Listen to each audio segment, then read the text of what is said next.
টানা ভারী বৃষ্টিতে সৃষ্ট জলাবদ্ধতার মধ্যে ময়মনসিংহ নগরীতে ঘরের ভেতর জমে থাকা পানিতে ডুবে 10 মাস বয়সী এক শিশুর মর্মান্তিক মৃত্যু হয়েছে। বুধবার সকাল 9:30টার দিকে নগরীর ব্রাহ্মপল্লী এলাকায় এই হৃদয়বিদারক ঘটনা ঘটে।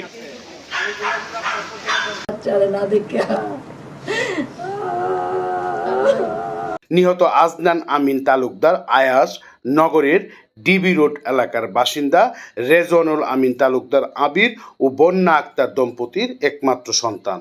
পরিবার সূত্রে জানা যায়, বন্যা আক্তার কিছুদিন ধরে ব্রাহ্মপল্লী এলাকায় তার বাবার বাড়িতে অবস্থান করছিলেন। মঙ্গলবার রাত থেকে শুরু হওয়া টানা ভারী বৃষ্টিতে নগরীর অন্যান্য এলাকার মতো ওই বাড়িতেও পানি ঢুকে পড়ে এবং ঘরের মেঝেতে পানি জমে যায়। বুধবার সকালে মায়ের পাশে খাটে ঘুমিয়েছিল আয়াস।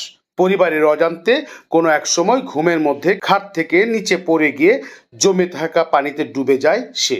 পরে শিশুটির নানি তাকে পানিতে পড়ে থাকতে দেখে দ্রুত উদ্ধার করেন। গুরুতর অবস্থায় আয়াসকে ময়মনসিংহ মেডিকেল কলেজ হাসপাতালে নেওয়া হলে কর্তব্যরত চিকিৎসক তাকে মৃত ঘোষণা করেন। খেলার ছলে গড়িয়ে বাড়ির পানিতে পড়ে যায়। আমরা সাথে সাথে হসপিটালে নিয়ে যাওয়ার পরে আসলে আর বাঁচানো সম্ভব হয়নি আমার বাচ্চাকে। ঘটনার খবর পেয়ে ময়মনসিংহ সিটি কর্পোরেশন প্রশাসক মোহাম্মদ রুকনুজ্জামান ঘটনাস্থল পরিদর্শন করে শোক সন্তপ্ত পরিবারের প্রতি সমবেদনা জানান। মৃত্যু হয়েছে, কিন্তু এটি আসলে অনাকাঙ্ক্ষিত বিষয়। আর যে শিশুটি মৃত্যুবরণ করেছে, আসলে এটি খুবই দুঃখজনক। আমাদের এই ধরনের ঘটনা আমাদের সবাইকে সচেতন হতে হবে। তার মাটা ঘুমায় ছিল, শিশুটি পড়ে গেছে। আসলে তো এটা মাকে উপহার দেওয়া, শিশুটি যে পানির মধ্যেই পড়বে এটা তো মা খেয়াল করে না। প্রত্যেক মাই সচেতন। এখন মা গভীর রাত্রে ঘুমিয়ে গেছে, তো যে কথাও বলতে পারে না, হারানোকে এসে আসলে খাট থেকে পড়ে গেছে।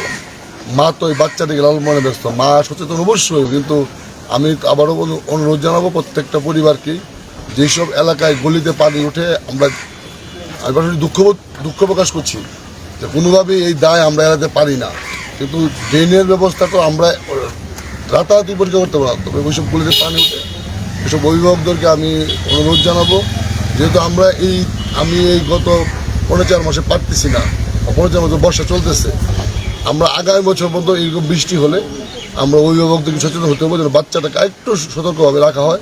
যদিও মারা সতর্কভাবেই রাখে, আরেকটু সতর্কভাবে যেন খোঁজটা রাখলে তাহলে হয়তো আমরা এরকম দুর্ঘটনার হাত থেকে রক্ষা পাবো।